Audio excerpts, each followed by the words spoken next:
Good morning, Kipster. So this is science class this week with Mr. Jennings. Nice to see you guys. I've seen a lot of friends answer our exit tickets with 100%.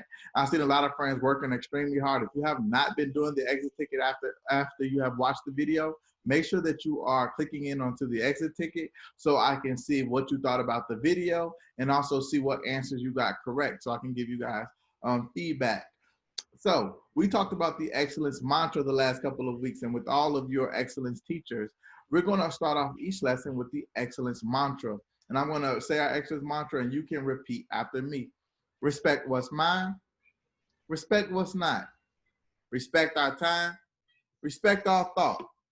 Work hard, try your best, take heart, shake the stress. Be kind and never give up. Rain or shine, I am enough. So these are excellence mantra rules that we talked about to help us become better people and better friends to people around us, and making sure that we are getting 1% better each day. So who can guess? We did respect what's mine. We did respect what's not. What do you think will be our excellence mantra rule for this week? Great, respecting our time. I want to talk about what it means to respect our time. So obviously respect the time. You're going to respect other people's time, making sure that you are on time, making sure you turn things in on time, making sure you know that time is important, and spending time wisely. These are all different things that we use to help us respect our time. So when you respect your time, that means that you know what time it is. That means that you're making sure that you are arriving to things on time. So like morning meeting or your ELA or your math, that you're being there on time. You're going to also respect other people's time, because when you're late to classes, your teacher is waiting for you. So you want to make sure that you're respecting your teacher's time, because your teacher is waiting to introduce new material and teach you different things. So you want to make sure that you are on time in like everything that you do. You want to be a very prompt person. So when I say prompt, that means being on time. Prompt means being on time. Prompt means very good, being on time. So when you are a prompt person, people know that you respect time and that you're a truthful person, that you do the things that you say that you're going to do. So you also want to make sure that you turn things in on time, because when you turn things in on time, your teachers are able to grade them on time. You're able to get feedback for those things. You're able to do those things again to make sure that you do the best that you can do on that assignment. This also goes to like when you go to work, when you turn in different work obligations in on time. For example, if Mr. Jennings had a science lesson and I didn't have your worksheets in on time, then you guys wouldn't be able to do it and won't be able to get the most out of that lesson. You also need to know about when you're respecting your time, to make sure that you know that time is important.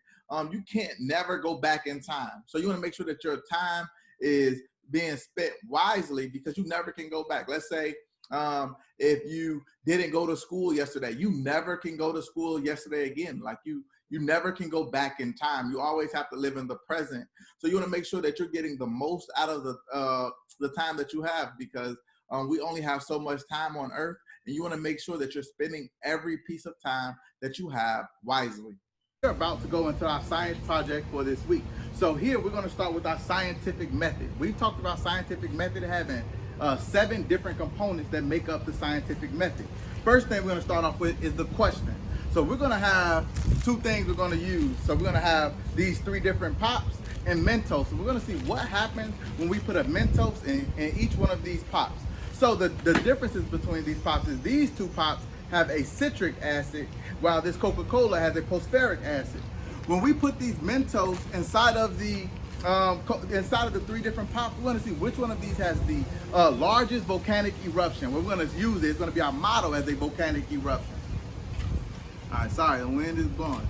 Okay, so our research. We already did our research. We know that these 2 pops have citric acid, while the Coca-Cola has phosphoric acid. My hypothesis is that the pineapple Fanta will have the highest volcanic eruption, and that's just because this is my favorite pop. So we're going to see which one of these 3 different pops has the largest volcanic eruption. I want you to take a second real quick and think, which one of these 3 different pops do you think will have the largest volcanic eruption?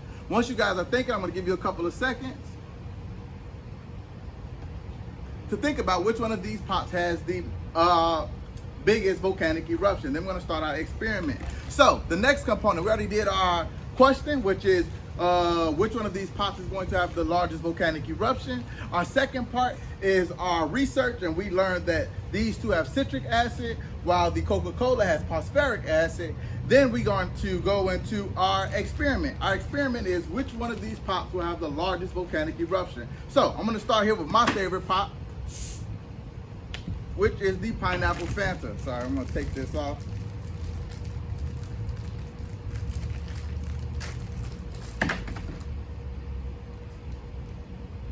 I'm going to drop about 2 Mentos in here, and we're going to see what happens.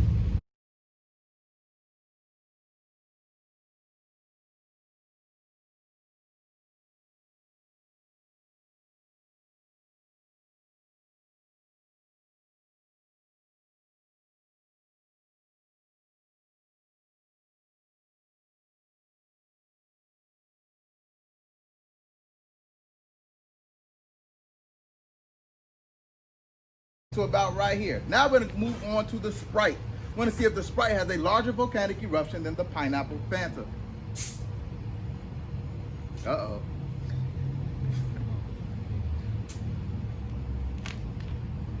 We're going to put the same amount of Mentos inside the Sprite.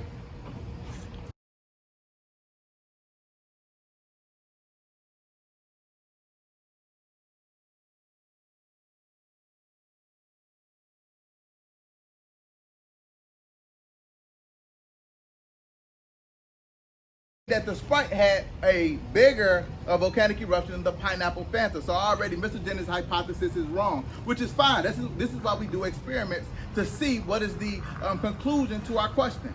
So we seen the Sprite went pretty high. Our last pop that we're gonna look at is the Coca-Cola.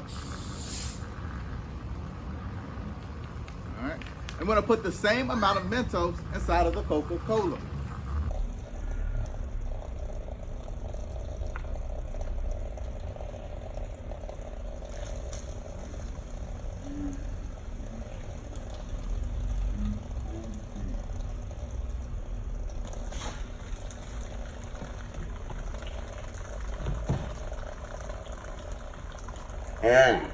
So the Coca-Cola and the Sprite, we're gonna have to do another video to see which one of these two had the largest volcanic eruptions. But if you had Sprite or Coca-Cola, I think that they went way higher than Mr. Jennings' guess, which was the pineapple Fanta.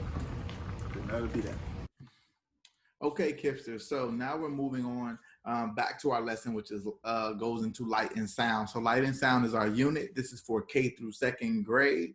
And we just had learned everything that we needed to know so far about sound. So we're going to move on to light. So talking about light, this is our objectives for this lesson. Kipsters will be able to identify and describe areas of light and dark in their environment.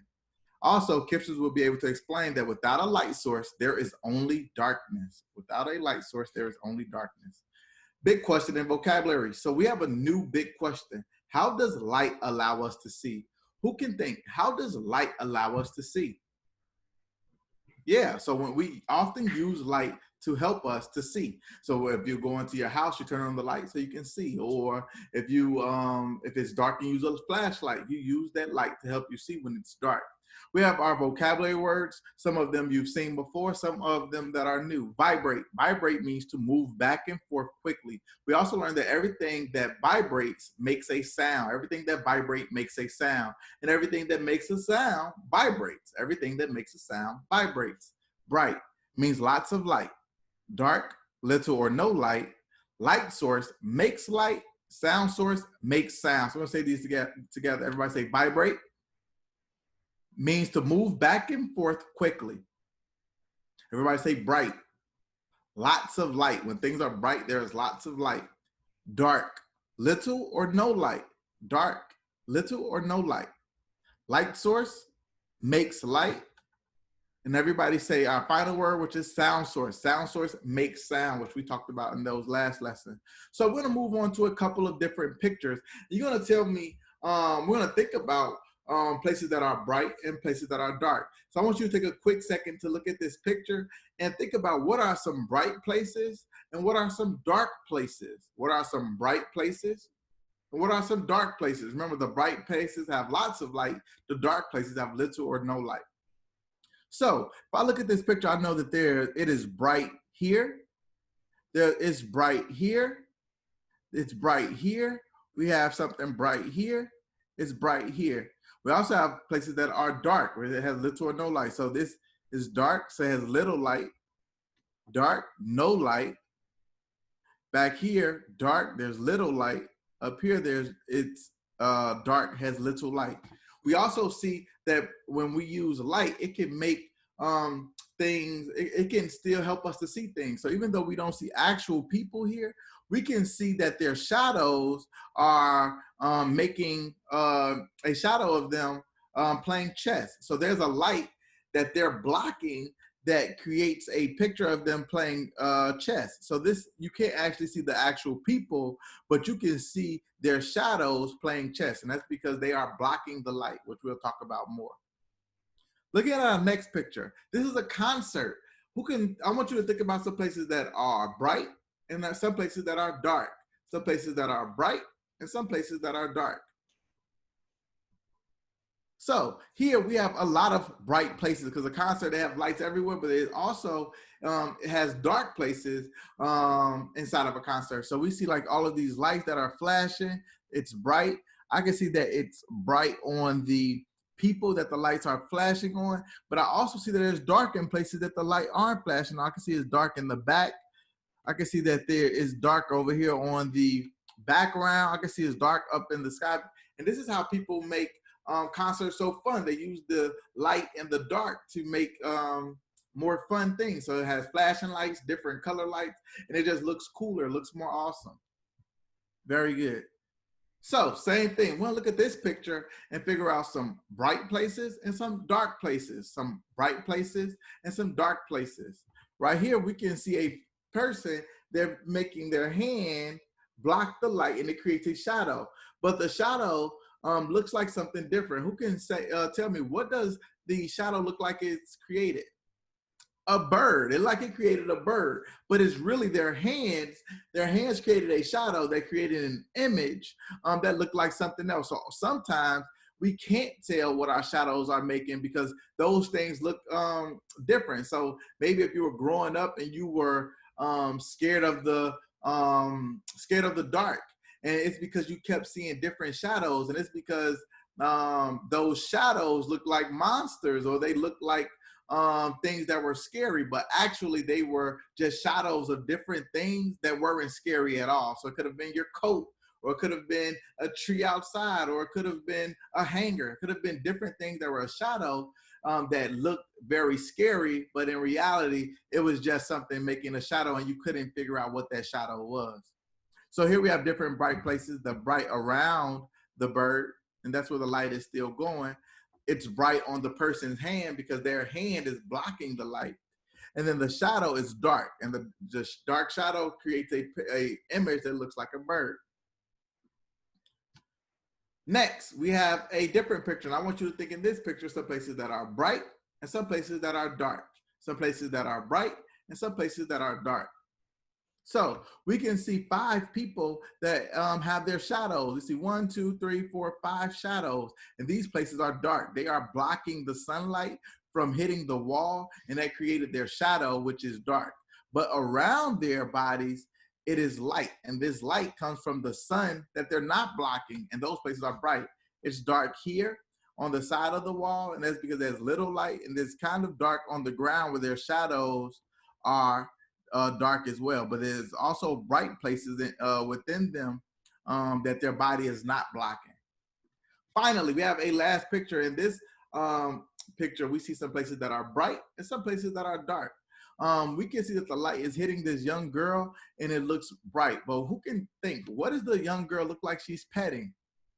She looks like she's petting a dog. So the dog is actually not really a dog. It's just a shadow of a dog. She's not really petting a dog here. This is a shadow, but they use the shadow of the dog to make it look like she was really petting a dog. We also see a shadow of a stop sign. We know it's a stop sign because it is a shape that we all seen before, which is a stop sign. And so we have some places that are bright, which is around the stop sign, which is around the girl. We see some places that are dark, which is the dog, the stop sign. We can't really see behind the girl, but behind the girl would also be dark. So you guys did very good thinking of places that are bright and places that are dark. Remember, bright means that there's lots of light. Dark means there's little or no light. We're now going to move into a book. So this is the book we're going to go to. The name of this book is Can You See in the Dark? The author of this book is Carolyn Jennings, and it's illustrated by Dwayne Bibby, which is the illustrator draws the pictures. Can you see in the dark? Can you see in the dark? Do you need light to see? To find the answer, you need evidence. And the only way to get the evidence you need is to find a place that is completely dark with no light at all. Think of some dark places. Can you see in those places? You can find your way to the bathroom after bedtime without turning on a light. You can see empty seats in a dark movie theater. But are those places completely dark? Is there any light at all? To find out whether you need light to see, you have to find a place with no light. None, nada, zero, zilch. Think of a movie theater. You walk in after the movie starts. It is hard to see, but you can still find a seat. You can see a little bit. Is there any light in the theater? I want you guys to think, is there any light in the theater? Yeah, from the movie screen. There's light coming from the movie screen. They use light on the movie screen to help us see the TV or the movie screen. What do you observe? You may see little light bulbs on the floor next to the seats. Behind you, you can see light coming from the movie projector. Light does not just float around. It has to come from somewhere. A place where light comes from is called a light source. That is one of our vocabulary words. Everybody say light source. Light source makes light. Light source makes light. Very good. The light bulbs on the floor are also a light source. The movie projector is also a light source. So these exit signs are light sources because they have light. The projector screen has light. Around the projector screen, we see some light. And these light bulbs on the floor, we see light. Even though the movie theater seems dark, there is some light. The theater is not completely dark. You don't have the evidence you need yet. To find out whether you need light to see, you have to find some place darker to observe. You walk out of the theater. It is a rainy night. It is completely dark. Can you find any light? Do we see any light in this picture? Yeah, we see light coming from the headlights of the car, from the street light, from inside this house, this gas station. Over here, there's light coming from this house. On the walk home, you notice light from many sources, the street lights, car headlights, and the glowing sign at the gas station. You can see, but that is not evidence that you can see in the dark. It is nighttime, but it is not completely dark. So we're gonna pause here. Remember, we're looking for the place that is completely dark. There's no light at all. So this place still has light. We can see different types of light. Sources of light sources, sorry. Think of a darker place. You can go camping in the middle of the woods where there are no street lights or headlights. Is it completely dark? Can you find any light? Is this place completely dark? No, we can still see different light sources. Yes, the campfire is a source of light. Your flashlight is a source of light too. So the flashlight is a source of light. The campfire. Do we see any other light sources on this picture? Yeah, very good. The stars are also a source of light.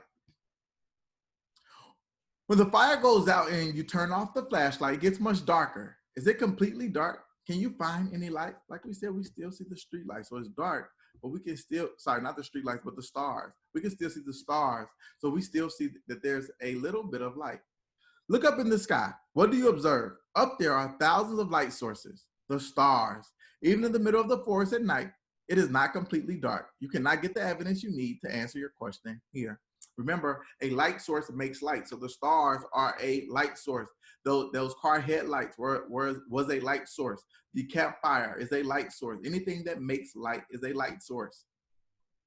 Back at home, your bedroom may seem completely dark when you turn off the lights. Can you see? Maybe you see a glass of water on the table next to your bed. Maybe you can count the stripes on your bedspread. Is it completely dark? Can you find any light? Can we find any light in this picture? Let's see. You see some light from a street light. And so some people might have said the street light outside. Uh-oh, sorry, I didn't mean to zoom in. You see some light from a street light and from the neighbor's house coming through a window. Your room is not completely dark. After all, being able to see in your bedroom at night is not really evidence that you can see in the dark. Can you imagine a place that is completely dark with no light from any source? You crawl under your bed. You remember how dark it was under there when you play hide and seek. Is it completely dark? Can you find any light? Do we see any light in this picture? Let's see from the next page. In a few seconds, you start to see things. You can see a sock that has been missing for a month. Does this mean you can see in the dark? No, because we still see different light sources. You look around, light from the neighbor's house and the street light outside your window is also getting under your bed. You have to find some place darker. You scramble into your closet and shut the door. Yes, you think. I found a place that is completely dark. No light is getting in here from any source. You can just barely see your hand if you hold it in front of your face. Is it completely dark? Can you find any light? Can we find any light in this picture? Yes, we can see light under the door. You notice a crack under the door where light from outside is getting in. You still don't have any evidence you need. You still don't have the evidence you need. You still cannot prove whether or not you need light to see. A few days later, you go on a field trip to a cave.